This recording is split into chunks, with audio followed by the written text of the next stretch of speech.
Hello students, welcome back in your own channel that is Biosite. Today in this video we will discuss about a very important exam of your life that is NEET. आज हम इस video में चर्चा करेंगे NEET exam के बारे में, उसके कंपटीशन के बारे में, नंबर ऑफ कैंडिडेट्स के बारे में, कट ऑफ के बारे में, नंबर ऑफ सीट्स के बारे में एंड मोस्ट प्रॉब्ली हम बात करेंगे कि ऐसा इस एग्ज़ाम में क्या है कि बहुत सारे स्टूडेंट्स बहुत बार ट्राई करने के बाद भी इस एग्ज़ाम को क्रैक नहीं कर पाते, जबकि कुछ स्टूडेंट्स पहली बार में ये एग्ज़ाम क्लियर कर देते हैं। इस एग्ज़ाम की इम्पोर्टेंस आपको इसी बात से महसूस होगी कि हर साल लाखों बच्चे इस एग्ज़ाम में पार्टिसिपेट करते हैं अपने सपनों को पूरा करने के लिए, अपनी मनपसंद मेडिकल सीट पाने के लिए। अगर आप नीट एग्ज़ाम देना चाह रहे हैं या भविष्य में देना चाहते हैं और या फिर काफ़ी बार ट्राई करने के बाद भी इस एग्ज़ाम में सफल नहीं हो पाए हैं, तो ये वीडियो आपके लिए बहुत इंपॉर्टेंट साबित होने वाला है। एक्चुअली ये वीडियो आपको एक नई सोच देगा about NEET exam, that about how to practise, आपने क्या गलतियाँ की, क्या नहीं की और इस एग्ज़ाम को हमें किस तरह से लेना चाहिए ताकि हम इस एग्ज़ाम में अपनी मनपसंद मेडिकल सीट ले सकें। और आप सभी से मेरी गुजारिश है कि अगर इस वीडियो से आपकी थोड़ी सी भी हेल्प होती है तो प्लीज़ इस वीडियो को लाइक करें और शेयर करें विद अदर बायोलॉजी स्टूडेंट। तो चलिए शुरू करते हैं इस वीडियो को और शुरू करते हैं with the history of NEET. Actually आप सभी जानते हैं कि NEET stand for national eligibility cum entrance test. ये एक ऐसा टेस्ट है जो कि आपको मौका देता है to take admission in various medical courses that is MBBS, BDS, BHMS, BAMS and BUMS। India में फर्स्ट टाइम नीट एग्ज़ाम हुआ था ऑन 5 मई ऑफ 2013। अब यहाँ पे बहुत बड़ा सवाल आता है कि आखिर नीट की हमें ज़रूरत क्यों पड़ी? क्या इससे पहले मेडिकल एंट्रेंस नहीं होते थे? एक्चुअली में इससे पहले भी मेडिकल एंट्रेंस होते थे, लेकिन वो medical entrance state wise, universities wise और तो और कभी कभी कॉलेज वाइज भी होते थे। और हर एक एंट्रेंस की फ़ीस अपनी अपनी सेपरेट होती थी, उनकी अपनी अपनी कट ऑफ लिस्ट होती थी और वो अपनी अपनी डेट पे एंट्रेंस एग्ज़ाम करवाते थे। इसकी वजह से स्टूडेंट के ऊपर इकोनॉमिकली बर्डन आ रहा था, प्लस उसका टाइम बहुत ज़्यादा इधर उधर वेस्ट हो रहा था and plus no doubt tension कि इसमें होगा कि नहीं होगा। तो to solve all this problem तब से शुरू हुआ हमारा नीट। तो सबसे पहले हम बात करते हैं about the probability of selection, that is number of seat, that is number of student, that is number of students on single seat। जैसा कि हम जानते हैं कि हर साल लाखों स्टूडेंट्स नीट का फॉर्म भरते हैं। अगर 2020 की बात कर लें तो यह आंकड़ा 16 लाख तक पहुंच चुका है। इंडिया के अंदर टोटल 531 मेडिकल कॉलेजेस हैं जो कि ऑफर करते हैं 78,385 सीट्स। अब ये जो सीट्स हैं ये सीट इंक्लूडिंग है MBBS, BDS, BHMS, BAMS and BUMS। इनमें से हमारे पास there are 272 medical college which are offering 41,388 MBBS and there are 313 dental college which are offering 27,000 government seats. ना ये जो मैं डाटा आपको बता रहा हूँ ये गवर्नमेंट सीट्स का है, प्राइवेट सीट का नहीं, ध्यान रहे। अगर हम कंपटीशन के बारे में बात करें ओवरऑल, जहाँ पे हम पूरी की पूरी सीट को इंक्लूड करते हैं, MBBS, BDS, BHMS सभी सीटों को इंक्लूड करते हैं, तो हमारे पास 16 लाख बच्चे हैं एंड टोटल 78,340 सीट्स हैं। तो हम अगर देखें तो पर स्टूडेंट हमारे पास लगभग 20.4 बच्चों का कंपटीशन है। मतलब कह सकते हैं कि एक मेडिकल सीट के ऊपर 20 बच्चे compete करते हैं एक दूसरे से। वहीं पर अगर हम केवल MBBS की बात करें तो हमारे पास 41,388 सीट्स हैं। अगेन 16 लाख डिवाइडेड बाय 41,388, यहाँ पे रेशियो आता है हमारे पास 38.6। हम कह सकते हैं कि for medical one student have to compete with the other 39 students for a single MBBS seat। ध्यान रहे बच्चों, मैं ये डाटा आपको इसलिए दे रहा हूँ क्योंकि ये कंपटीशन बहुत कम है। अगर आप दूसरे IIT JEE की बात करें तो वहाँ पे एक एक सीट में कम से कम 1200 स्टूडेंट में कंपटीशन होता है। यहाँ पे ये आपके लिए प्लस पॉइंट है कि आपको कंपटीशन बहुत कम मिल रहा है, तो फिर आप लोग मौके का फ़ायदा उठाइए। इतना कम कंपटीशन है बच्चों, कहीं नहीं होता। चलिए आगे बात करते हैं दूसरे पहलू पे। दूसरा जो पहलू हमारे पास वो है पैटर्न ऑफ एग्जाम। ना आई थिंक ये तो आप सभी लोग जानते होंगे। NEET entrance exam include 45 question from physics, 45 question from chemistry, 45 from geology and 45 from botany. ध्यान रहे बायो से यहाँ पे 90 क्वेश्चन आ रहे हैं and each question carry 4 marks if it is right. तो टोटल हमारे पास कितने हो गए? 180 physics, 180 chemistry, 180 geology, 180 botany, total 720। There are total 180 questions and there are total marks of 720। अब जो यहाँ पे इंपॉर्टेंट बात है आपको नोट करने वाली कि this exam consist of negative marking. अगर हम कट ऑफ की बात करें तो कम से कम 580 नंबर लाने ही पड़ेंगे to get your MBBS seat. ये गवर्नमेंट की बात कर रहा हूँ, जबकि प्राइवेट में अगर आपके 200-300 के आसपास भी नंबर आते हैं तो you are eligible to get an admission in the private seat. लेकिन बच्चों याद रखना गवर्नमेंट और प्राइवेट में बहुत अंतर है। बच्चों अभी आपको समझ में आया होगा कि there is a difference in marks to obtain seat in private sector and in the government sector. तो ये डिफरेंस एक्चुअली में बहुत बड़ा खेल है, समझिए जरा। ये बहुत बड़ा रोल प्ले करता है आपको आपकी मनपसंद सीट को हासिल करने में, क्योंकि यहाँ पर उससे भी बड़ा डिफरेंस है इन दोनों की फीस में। और यही हमारा तीसरा पॉइंट है। अब हम बढ़ते हैं इसके तीसरे पार्ट की तरफ, दैट इज फीस स्ट्रक्चर। ना अब बहुत इंटरेस्टिंग बात होने वाली है, बहुत ध्यान से समझिएगा और बहुत ध्यान से सुनिएगा इस बात को। अगर हम फीस की बात करते हैं तो मेडिकल सीट, हम यहाँ पे MBBS की बात कर रहे हैं। MBBS में on an average private sector में जो फीस है वो है अप्रॉक्स 12 से 25 लाख पर एनम। और मुझे बताने की ज़रूरत नहीं है कि MBBS कोर्स आपका 5 साल लेता है। 5 मल्टीप्लाई बाय फीस स्ट्रक्चर देख लीजिए तो आपको पता चलेगा कि आपकी पूरी MBBS कम से कम 1 करोड़ रुपए लेगी। अब ये सुनते ही ना काफ़ी सारे लोगों ने हिम्मत वो छोड़ दी होगी कि 1 करोड़ रुपए किसके पास हैं। अब वहीं पे इसका दूसरे पहलू भी देखिए। अगर हम गवर्नमेंट सेक्टर की बात करें तो आपकी फीस है केवल यानी गैस केवल 20 से 40,000 रुपए पर एनम।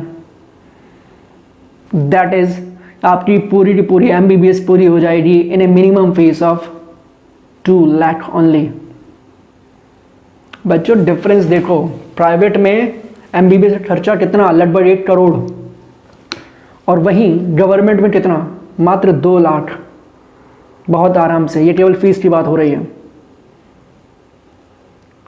आप समझिए कि अगर आपने एक मेडिकल सीट ली है तो आप ये मत वहाँ पे दुखी होइए कि आपको फीस इतनी देनी पड़ेगी। आप ये वहाँ पे खुश रहिए कि आपने कितने 98 लाख रुपीस बचा लिए हैं। तो प्लीज़ मेहनत करो ताकि आपको गवर्नमेंट सीट मिल सके। जिनकी बैकग्राउंड स्ट्रॉन्ग नहीं है, जिनके माँ बाप के पास इतना पैसा नहीं है, वो मेहनत करें, और जिनके माँ बाप के पास इतना पैसा है वो प्लीज़ पैसा बचाएं। आप लड़ाई लड़ने से पहले जीत हासिल कर लोगे अगर आपको गवर्नमेंट सीट मिलती है तो। बिना कुछ किए आप अपने 98 लाख रुपए बचा लोगे। सोचिए इस बारे में। और तब तक हम बढ़ते हैं अपने नेक्स्ट पॉइंट की तरफ। नाउ नेक्स्ट पॉइंट बहुत इंपॉर्टेंट है और मेरे ख्याल से आप सभी लोग इस पॉइंट पे अंदर तक हिल जाओगे, and that is the reason of failure. आखिर क्यों इतना कम कंपटीशन के होने के बाद, इतनी कम फीस होने के बाद, इतना ज़्यादा फीस डिफरेंस होने के बाद सिलेक्शन नहीं ले पाते हैं? सालों साल लग जाते हैं, 2 साल 3 साल 4 साल, कहाँ कहाँ नहीं घूम जाते हैं, लेकिन इनका सिलेक्शन नहीं हो पाता। क्यों नहीं हो पाता? आपने एक चीज़ देखी, अगर आपने कोचिंग कर रहे हैं तो, या फिर आपने नीट अगर दे रखा है तो आपने देखा होगा कि कभी कभी कुछ स्टूडेंट्स नीट के लिए सालों साल लगा देते हैं पर उनका सिलेक्शन नहीं हो पाता, और कभी कभी कुछ स्टूडेंट आते हैं जो 8 साल तैयारी करते हैं, एकदम जस्ट 12th पास फ्रेश 8 साल तैयारी करते हैं और सिलेक्शन निकाल लेते हैं। तो अगर आपके साथ भी ऐसा हुआ है तो समझ जाइए और अब ध्यान से सुनिए कि ऐसा क्यों होता है आपके साथ में, और ध्यान रहे आप लोग भी इससे एग्री करोगे क्योंकि ये गलतियां आपने भी की हैं। अगर आप भी उनमें से एक हैं जो सालों साल मेहनत कर रहे हैं लेकिन सिलेक्शन नहीं मिल पा रहा, मनपसंद सीट नहीं मिल पा रही है, तो सोचिए ऐसा क्यों हो रहा है, और ये हम आपको बताएंगे कि ऐसा क्यों हो रहा है। Now there are many reasons, many factors, many issues जिनकी वजह से आपका सिलेक्शन नहीं हो पाता। Now there are many factors which are responsible for your failure in the NEET for so many years। और जो सबसे पहला फैक्टर है वो ये है कि सर पढ़ाई में मन नहीं लगता या फिर हमसे पढ़ाई होती नहीं। आप अपने स्टेटस को समझिए, अपनी वैल्यू को समझिए, अपनी एलिजिबिलिटी को समझिए। ऐसा ना करें कि आप लाइफ भी बर्बाद कर रहे हैं, पैसा भी बर्बाद कर रहे हैं, उम्मीदें भी बर्बाद कर रहे हैं। अगर आपने कोर्सेज को चुनना है, अगर आपको सिलेक्शन लेना है तो पढ़ना भी आपको ही पड़ेगा, आपका पड़ोसी नहीं पड़ेगा, क्योंकि उसे सिलेक्शन नहीं चाहिए। तो ये बात तो अपने मन से आप निकाल दीजिए कि सर पढ़ाई में मन नहीं लगता या फिर हमसे पढ़ा नहीं जा रहा है। दूसरा पॉइंट जो सबसे कॉमन है वो ये कि आपको क्या क्या पढ़ना है और क्या क्या नहीं पढ़ना है। देखो बच्चों, एक चीज़ समझो, ये जो 16 लाख बच्चों ने फॉर्म भरा है वो उन्होंने फैशन में नहीं भरा है। सीट उन्हें भी चाहिए और सीट आपको भी चाहिए। तो वो 16 लाख बच्चे जो फॉर्म भर रहे हैं वो भी पढ़ के ही आ रहे हैं, और उनसे कंपीट करने के लिए आपको भी पढ़ना ही पड़ेगा। अब पढ़ाई के बारे में अगर बात करते हैं तो पढ़ाई कैसे होती है जरा समझिए। होता क्या है, हम तब पढ़ते हैं जब हमें जोश आता है, और जब हमें जोश आता है तो हम किताबें निकालते हैं, और जब हम किताबें निकालते हैं तो हम वही पढ़ते हैं जो हमें पता होता है, जो हमें पहले से ही आता है। एक्चुअली में ये प्रॉब्लम आपकी नहीं है, ये प्रॉब्लम ज़्यादातर स्टूडेंट की होती है। ध्यान देना, ये 16 लाख जो बच्चे बैठते हैं, ये 16 लाख में एक्चुअली कंपटीशन होते ही नहीं। कंपटीशन होता है केवल 8 से 9 लाख बच्चों के बीच में। देखिए, ये इंसानी फितरत है कि हम हमेशा इजी चीज़ के लिए इजी चीज़ की तरफ जाते हैं। जब हमें जोश आता है हम किताबें निकालते हैं, हम पढ़ते हैं, और क्या पढ़ते हैं जो हमें आता है, और तब तक वो जोश हो जाता है ठंडा, हम फिर सो जाते हैं। फिर जोश आता है, फिर हम किताबें निकालते हैं, फिर हम पढ़ते हैं, वही पढ़ते हैं जो हमें आता है। एक्चुअली में एक चीज़ आप समझ लें कि हमें सिलेबस ख़त्म करना ही करना है,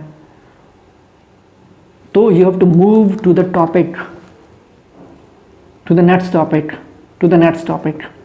ठीक है, एंड द नेक्स्ट फैक्टर, और ये भी एक बहुत ही कॉमन फैक्टर है कि हमारा मन सर जूलॉजी में ज़्यादा लगता है, फिजिक्स में ज़्यादा लगता है, पर केमिस्ट्री में नहीं लगता, या फिर बॉटनी में नहीं लगता। देखो बच्चों, सिलेक्शन का सबसे बड़ा क्राइटेरिया, सबसे बड़ा जो फैक्टर है वो यही है कि आपकी कमांड आपके चारों सब्जेक्ट के ऊपर होनी चाहिए। इस चीज़ को प्रूव करने के लिए, हालांकि मैं ये बोलना नहीं चाह रहा था, लेकिन मैं यहाँ पे अपना एग्जाम्पल दे रहा हूँ। आपके सामने बैठ के जो टीचर आपको बता रहा है ये सब, उस टीचर के अपने टाइम पे CPMT में आउट ऑफ 100, तब 50-50 होता था, 50 फिजिक्स, 50 केमिस्ट्री, 50 बॉटनी, 50 जूलॉजी और बॉटनी दोनों को मिला के नंबर आए थे 97। लेकिन फिर भी आज मैं आपके सामने बैठ के यहाँ पे वीडियो बना रहा हूँ। रीज़न बीइंग, मेरी फिजिक्स और केमिस्ट्री बहुत वीक थी, लेकिन वहाँ पर मैं यही सोच के बहुत खुश था कि चलो मेरी बायो तो बहुत स्ट्रांग है। बेटा, अगर आप किसी एक सब्जेक्ट को बहुत स्ट्रांग करते हैं तो आप टीचर बन सकते हैं, उसमें जाके आगे जाके प्रोफेसर बन सकते हैं, पर आप सिलेक्शन कभी नहीं ले सकते। इसलिए ये चीज़ याद रखना कि अगर आपको सिलेक्शन लेना है तो आपके चारों सब्जेक्ट इक्वली स्ट्रांग होने चाहिए। अब बात करते हैं सबसे main part of this video कि हमें क्या क्या स्ट्रेटेजीज अपनानी चाहिए ताकि हम नीट का एग्ज़ाम क्रैक कर सकें। अब इसमें जो सबसे पहला और मेन इंपॉर्टेंट पॉइंट है, जरा वो बहुत ध्यान समझिए। आपके पास एक अच्छा मेंटर या फिर एक अच्छा टीचर होना चाहिए। ध्यान रहे, ये मोस्ट इंपॉर्टेंट पॉइंट है और काफ़ी सारे बच्चे इसी को स्किप कर जाते हैं। पढ़ाई से भी ज़्यादा ज़रूरी होता है एक ऐसा व्यक्ति, वो टीचर भी हो सकता है, वो आपके गार्जियन भी हो सकते हैं। लेकिन एक्चुअली मैं गार्जियन का नाम मैं यहाँ पे इसलिए नहीं लेना चाहूँगा क्योंकि गार्जियन को इनके बारे में पता ही नहीं होता या फिर सुपरफिशियली पता होता है, ऊपर ऊपर से पता होता है। फॉर एग्जाम्पल, आप यकीन नहीं मानेंगे, काफ़ी सारे बायो के स्टूडेंट्स के जो गार्जियन होते हैं, अगर आप उनको पूछो कि बायो लिए बच्चे ने तो क्या स्कोप है, तो उनके पास केवल एक ही आंसर होता है, आप क्या डॉक्टर बनेंगे, MBBS करेंगे। उनको तो इनके ऑप्शन के बारे में नहीं पता होता। तो इसलिए मैं यहाँ पे गार्जियन का नाम नहीं लेना चाह रहा था। ये ध्यान रहे, ये बात सभी के लिए नहीं है। एक अच्छा टीचर को अपना जरूर एक आइडल मॉडल बनाए जो कि आपको मार्गदर्शन दिखाए। सेकेंड पॉइंट इज दिस, मेहनत सभी करते हैं, 16 लाख भी मेहनत करेंगे, आप भी मेहनत कर रहे हो, but you have to work hard in a smarter way. वो आपने कौवे की कहानी सुनी थी ना, कौवा लाया, पत्थर लाया, पानी ऊपर आया, पानी पी लिया, बट आजकल वो काम नहीं चलता। आजकल जो कौवा स्मार्ट होना चाहिए, वो एक स्ट्रॉ लेके आएगा, और स्ट्रॉ से पानी पी जाएगा। तो it is okay that we have to work hard, but work hard in a smarter way. Next point, जैसे कि हम बात कर चुके हैं, give equal concentration to all the subject. सभी सब्जेक्ट जरूरी हैं, चाहे वो फिजिक्स हो, चाहे केमिस्ट्री हो, चाहे वो जोलॉजी हो, चाहे वो बॉटनी हो। Now the next point is consistency. Now what is consistency? Consistency means कि कोई भी काम, वो आपकी पढ़ाई हो, वो आपके ऑब्जेक्टिव सॉल्विंग प्रैक्टिस शीट हो, कुछ भी हो, उसे लगातार करना है। ऐसा नहीं है कि जो शायद 2-3 दिन किया बंद, या फिर कर रहे हैं, चाचा मामा ताऊ ताई की शादी आ गई, चले गए महीने भर, सब बंद। सिलेक्शन लेना आपके हाथ में। अगर आप अगर आप प्रैक्टिस शीट लगातार करते हैं तो आप एक नियम बना लें कि आपको पर डे 4 घंटे, 5 घंटे, 6 घंटे, जो भी आप देना चाहें, वो आपको स्टडी को देना है। ध्यान रहे, ये बहुत ज़रूरी है आपके एंट्रेंस को क्रैक करने के लिए कि आपको per day at least 50 questions objectives solve करने ही करने हैं। आपका सिलेक्शन आपके सही आंसर्स पर निर्भर नहीं करता, केवल वो आपके गलत आंसर्स के ऊपर भी डिपेंड करता है। जैसे मैंने आपको बताया कि इसके अंदर नेगेटिव मार्किंग है। जब आप एक सही आंसर करते हैं तो वो आपको कितने नंबर देता है? 4। लेकिन अगर आप एक गलत आंसर करते हैं तो वो कितने नंबर ले जाता है? अब आप कहेंगे -1। बस यही, थोड़ा सोच ऊँची करिए, -1 नहीं, वो आपके -5 ले जाता है।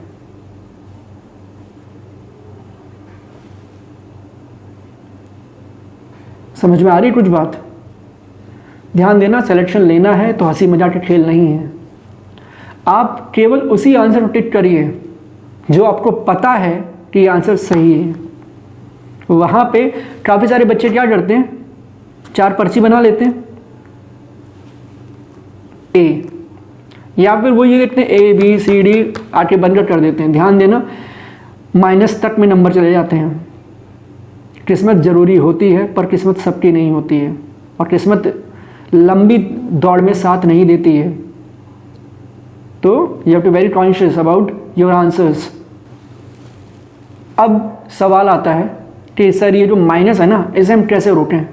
ध्यान देना बच्चों, अब जो टिप मैं आपको बताने जा रहा हूँ, ये टिप मतलब लाखों रुपए की कोचिंग करने के बाद ये टिप आपको मिलेगी, या फिर जब लाखों रुपए आप जमा कर देंगे फॉर द कोचिंग तब ये टिप आपको मिलेगी। और ये टिप मैं आपको फ्री में ले रहा हूँ, ये प्रैक्टिस करनी पड़ेगी पर आपको। ध्यान देना, जब भी आप कोई ऑब्जेक्टिव करते हैं तो आप क्या करेंगे, क्वेश्चन पढ़ लिया, ऑब्जेक्टिव छुपा दीजिए, उसके बाद उस क्वेश्चन के बारे में सोचिए और अपना आंसर सोचिए। जब आपके दिमाग में आपका अपना आंसर आ जाए, ओपन द ऑप्शन, जो आपका ऑप्शन है उसे टिक करिए। अब ये नहीं समझने क्वेश्चन पूरा हो गया, अब जो बाकी 3 ऑप्शन है ना, उन 3 ऑप्शन के बारे में भी सोचिए। ध्यान देना, ये ट्रिक इनिशियली आपको बहुत हार्ड लगेगी, हो सकता है आप में से कुछ लोग मुझे बुरा भला बोलने लगे, क्या ये ट्रिक दे दी है, लेकिन ध्यान रहे, ये ट्रिक जैसे जैसे टाइम बीतता रहेगा आपको परफेक्ट कर देगी, आपको मास्टर बना देगी इन दैट सब्जेक्ट। और ये ट्रिक आपकी थिंकिंग एबिलिटी को बढ़ाएगी और जो कि आपके सिलेक्शन के लिए बहुत ज़्यादा ज़रूरी है। ना इसके साथ ही हम पहुंच गए हैं इस वीडियो के एंड पे।